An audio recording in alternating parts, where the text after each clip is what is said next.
So now we talk about the oceans. Okay, so the density of seawater, and we use this little symbol rho, which almost looks like a P, the rho.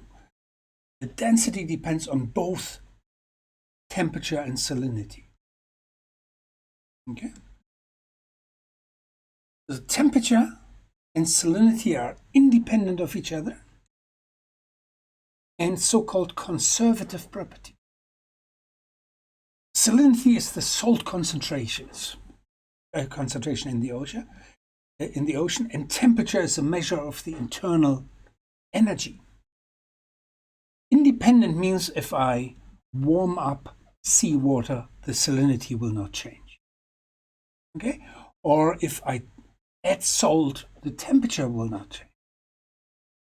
And conservative means is that over time, the temperature, if there is no mixing with ambient water, the temperature and salinity of a water parcel will actually stay the same. This is what we call conservative.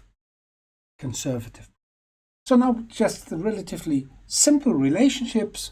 If you increase the temperature, you lower the density. If you decrease the temperature, you increase the density. If you increase the salinity, you increase the density. If you decrease the salinity, you decrease the density. Okay. So that you can remember that. However, it's both temperature and salinity that control the density.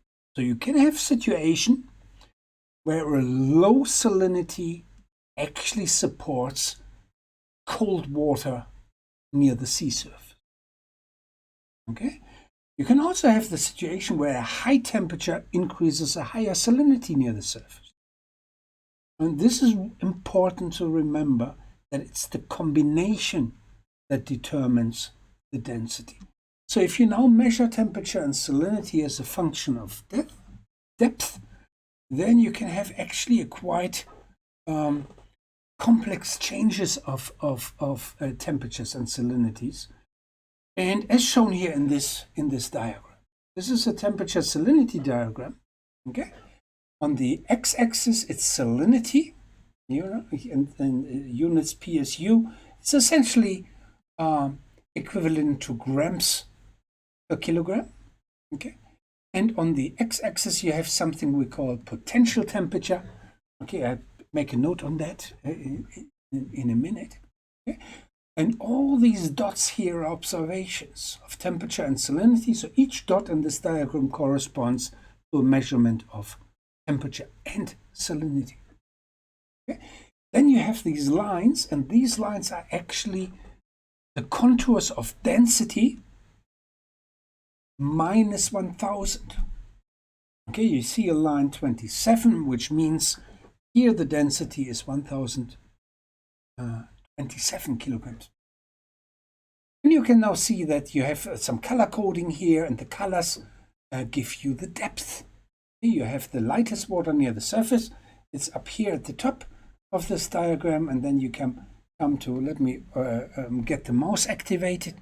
Here, this is the water near the surface. Okay, and then you come to water at 200 meter depth. It's here in this. You can see it's denser, the water. Just a little note is the temperature changes under pressure.